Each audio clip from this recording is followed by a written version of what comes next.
Welcome to The Explainer. Today, we're going to tackle social anxiety. And not as some kind of life sentence, but as a challenge we can actually understand, manage, and maybe even use to our advantage.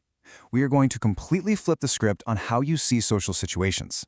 So, let's just start with a question that I think gets right to the heart of it. That feeling, like you're an imposter in your own social life, just waiting for someone to call you out, constantly replaying every weird thing you've ever said.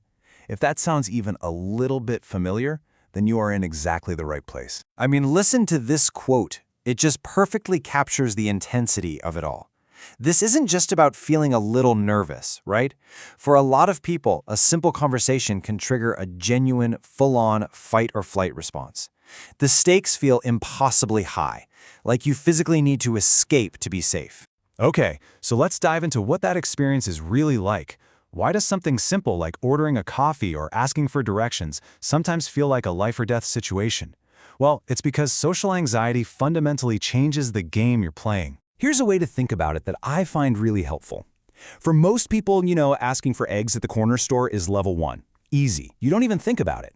But when social anxiety takes over, that exact same task suddenly becomes the final boss battle. Your heart's pounding, your palms are sweating, and you feel like one wrong move means game over. Now, this next idea, this might just be the most important mindset shift we're going to make today. What if that anxiety isn't the enemy? What if it's not a flaw? What if that intense, overwhelming feeling is actually a signal? A sign that you deeply, deeply value human connection. You're not broken, you just care. A lot. So, if we're going to reframe anxiety, we also have to totally redefine what confidence actually is, because it's probably not what most of us think. Let's dig into how this new perspective helps us build a much stronger, more realistic kind of confidence. This is a huge misconception, right? We see those super charismatic people, and we just assume they have it, some kind of magical, innate quality that we were just born without. But is that really true? Well, the old belief is that you either have confidence or you don't. It's a fixed thing. But the new understanding, the one that's actually backed by psychology, is that real confidence isn't a trait you possess. It's a skill you build.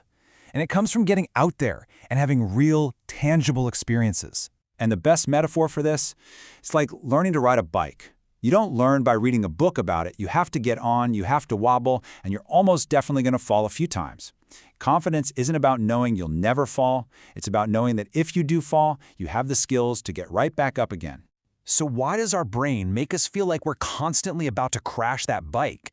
Let's pop the hood for a minute and look at the science behind why these feelings are so intense. It really isn't just one thing. It's more of a combination. First, you've got nature. Some of us are just genetically wired with the anxiety volume turned up a little higher. Then, there's your environment.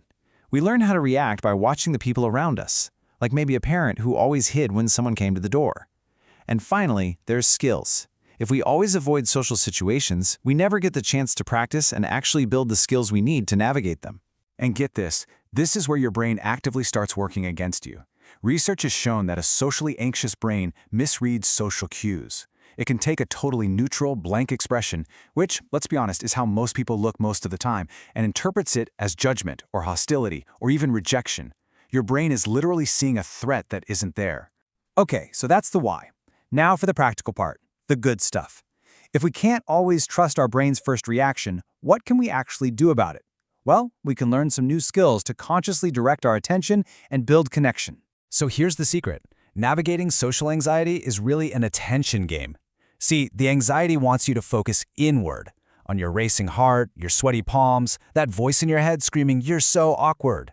The goal of these skills is to pull your focus outward, onto the other person and the world around you. Okay, here are 3 super simple skills to pull your focus outward. First up, the nose trick. If direct eye contact feels like way too much, just look at the bridge of the other person's nose. To them, it feels like you're looking right at them, but it takes all that pressure off of you. Second, use your surroundings. Your anxiety's telling you, "I have nothing to say." But guess what? You and the other person automatically share one thing, the space you're in. Comment on the weird art, the music, the crazy long line. It's an instant, low-stakes connection. And third, a really powerful listening tool called Yes and. Now this one is a total game changer. It actually comes from improv comedy. And it's not about being a better talker, it's about being a better listener. All you do is listen to what they say, You acknowledge it, that's your yes, and then you add a thought or ask a question that builds on it. That's the and. It takes all the pressure off you to be interesting or clever. And finally, let's talk about the ultimate goal in all of this. Because it isn't to become perfectly smooth and never feel anxious again. Nope. The real goal is something so much more powerful and way more achievable. I mean, think about it. We are so afraid of being awkward, but the best stories we have, the most memorable, meaningful, hilarious moments in our lives, they almost always come from messy, imperfect, awkward situations. A perfectly smooth social life is a totally unmemorable one.